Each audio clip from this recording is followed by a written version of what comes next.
John Higgins, Mortgage One. Happy Monday. So it's Fed week again. How exciting. The Fed is meeting this week, and they're going to give us a little indication on what they feel they have to do with rates. Looks like they're going to raise again after the pause they had in June.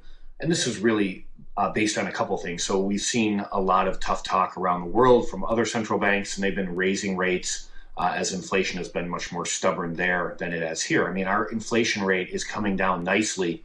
The Fed did pause in June, and based on the numbers that came out this past month, the inflation numbers still look pretty good. The job market is hot, and I think that's really what the Fed is trying to do, is break the job market. Wage inflation is one thing that they're very fearful of, and they're going to continue to hike rates at least this month. I think we have like a 95% chance of a rate increase. After that, we'll have to see. It's kind of up in the air. Maybe some data dependency on whether or not rates get hiked again. But we got to be coming close to the end of this. And what is this really meant for interest rates? Well, we've been range bound for a while. If we go back really since last November, when rates truly peaked, we've hit second peak in February, and we're just kind of coming off one here in the last month or so, where rates got up close to 7.5% on a 30-year fixed. Really haven't gotten much below 6.5 over this nearly year period.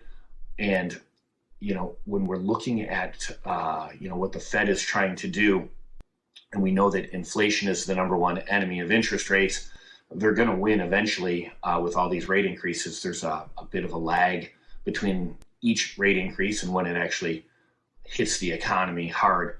So their goal to get inflation down, they would like to do this thing called a soft landing, where they don't push us into a deep recession with all these rate hikes, and that's yet to be seen.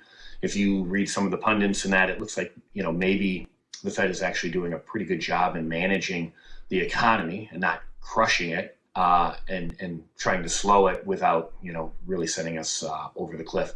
So we'll see. We'll give you an update next week on what the Fed has to say and what impact that's having on our rates. There's going to be a breakout here eventually, either up or down on rates. And, once we get the Fed out of the marketplace and can really get back just to the data that's coming out. And as I mentioned, inflation has been coming down nicely. If that continues, we would see our mortgage interest rates continue to fall, or maybe start to fall. But if inflation seems more persistent, then we know that rates are going to be stuck. And that data will be coming out over the next several months, and we'll see how things are going. If you have any questions, give me a call. If not, we'll give you an update on the Fed meeting next week. Take care.